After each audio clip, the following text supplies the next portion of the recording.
Uh, I don't know what your opinions on that would be. Like, So do you think there would be a difference between going to war and then being an Amalek war where, hey, we got broadsided here at a really bad time, so this is what you do when something like that happens.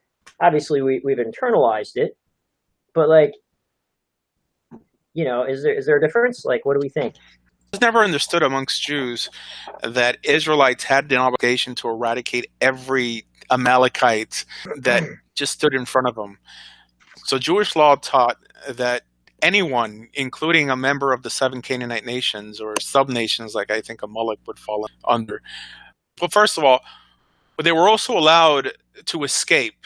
It says what Jewish law teaches whether you're not allowed to surround the city on four sides. That you have to leave the back open for those who want to run away during the battle, like or before the battle. Also, if any of them want to convert to Judaism, in other words, where they come to you and tell you, and there's a debate on this, if it's just convert or even become what's called a ger toshav, a resident alien, you're also supposed to spare them.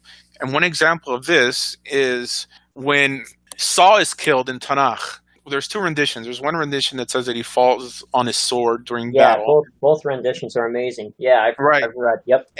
And then the other rendition is a man comes up to King David and says, I killed Saul. Yeah, he's like bragging. Yep. Right. So like if you look in the text there, it says that he's a ger Amaleki, that he's a convert from Amalek. So that destroys this idea that everyone from Amalek had to be eradicated. So we have to understand that idolater back then, that what we call pagan nowadays, was synonymous with brutal, cruel, and unethical behavior. In other words, like nowadays, it's kind of silly for a Jewish person to call a Christian or a Muslim an actual idolater or a pagan because well, these are movements built off of Judaic ethics. Amalek was known for first attacking the Jewish people. They teach that they first attacked from behind because they knew that the weaker Hebrews would be found straggling behind, just like how lions, they hunt their prey. They attack those who are the weakest in the pack. So it seems that when you were trying to establish a nation, there had to be some sort of example made. But anyways, I think that the verse people use to say that God told all of Israel to eradicate Amalek appears in 1 Samuel. So that's not in the Torah. That's Samuel in some way speaking for God. Now, I'm not going to say that Samuel in some way was a false prophet, but it wasn't necessarily God who told him to do it. Now, there is one instance in Torah that the Israelites are also told to eradicate a tribe. But if you look carefully in that, and I heard Dennis Prager make this point, it's not God speaking. It's Moses telling them to do it. But God didn't necessarily say kill every man, woman, and child in that instance. But anyways, I'm not one who walks around saying that I think the whole Torah is perfect and I understand every part of the Torah. There are clearly parts of the Torah that I wish were worded differently.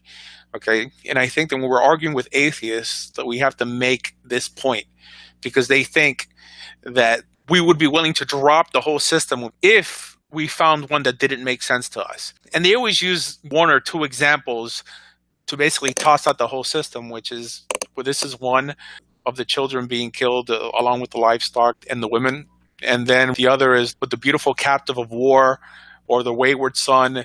There's a few handful examples that those of us who take ethics very seriously have a problem with. It's why I don't like when people in front of atheists make statements like the Torah is perfect and I understand it and all and I wish we could implement Torah law. No, there's clearly parts in Torah that are a bit ethically ambiguous, right? But being that 99% of the Torah makes sense and is ethical, it allows us to in some way ignore that 1%. Accept the bulk of it. In other words, it is this Bible that has civilized humanity. And in particular, the ethical commandments in the Bible, even though one or two commands may have appeared in the Code of Hammurabi or the Epic of Gilgamesh or the Book of the Dead, that doesn't negate all the laws that work in a systematic fashion, in a codified sense. This book works.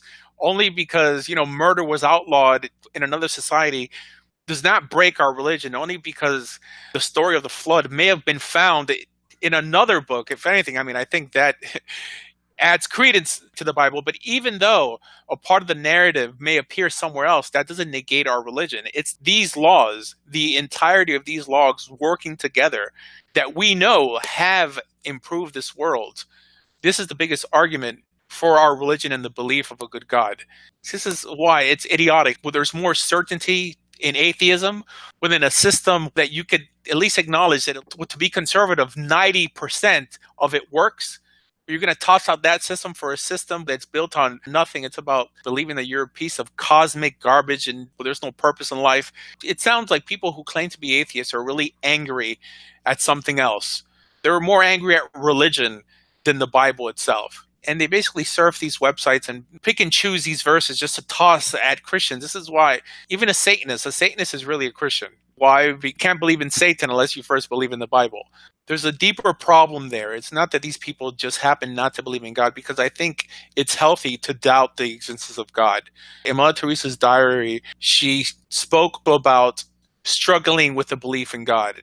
But when you see that people who believe in God actually give more charity, or they live richer, fuller lives compared to those that don't, shows that if there isn't a God, and I hope that people live their lives like there is one, and I try to make the case for atheists that even though they don't believe in God, it would behoove them to raise your children with some sort of structure, something, because we know kids who don't have fear of God, girls get pregnant when they're, what's going to stop them from doing anything? Just because their heart tells them that something is right or wrong to do? That's not good enough. How you doing, Asher? I've listened to you before and you make a lot of sense, but you're making a lot of like these overreaching claims about people that don't believe in God, and it's a little silly. You just made one. Basically, you said, well, I hope atheists raise their children with some structure. Like every parent out there, whether they believe in God or not, unless there's some, crazy person or they're on drugs or something like that, is going to have some structure and boundaries. And that's just one example, but you are sort of lumping, you're sort of lumping atheists in. I think what Robert Richard's saying kind of doesn't apply. Yeah, what I'm sorry. Richard's saying too is, the community and the laws of the community mandate how you should act in that community to be a part of that community. It doesn't need to be a religious community. So if my neighbor who's not religious comes over and steals something of mine that I worked for, I'm gonna be upset about that. And I'm going to train my kids not to steal for things they don't work for. And so people get along much better because it benefits everybody if you didn't steal. But like, I think too that like, even in Greek culture, if you read,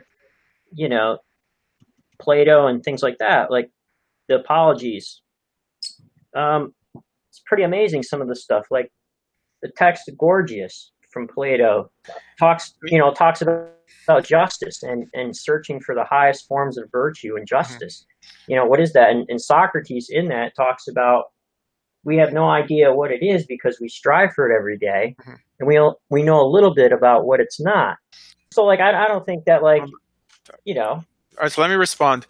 Are you willing to say that ancient Greek society was atheist? No, they definitely were not. Right. No, they were polytheistic. Yeah. Sure. Well, they believed in God, or their forms of God, and in many cases, those gods behaved worse than people.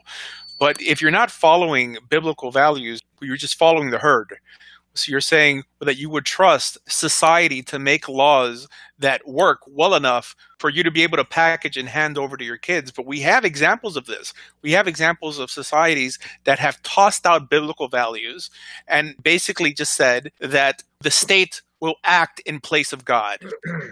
I think that I take the middle approach to all of this because I even consider myself an optimistic agnostic. But to say that atheistical people, or people who are atheists, people who don't believe in God, are happier and commit less crime, just doesn't make any sense. Now, murdering could be wrong to one atheist. Who's that atheist to make that argument for another atheist to say it's wrong for them? They'll be like, who are you to tell me it's wrong? It may be right for me. You can't live in these subjective societies.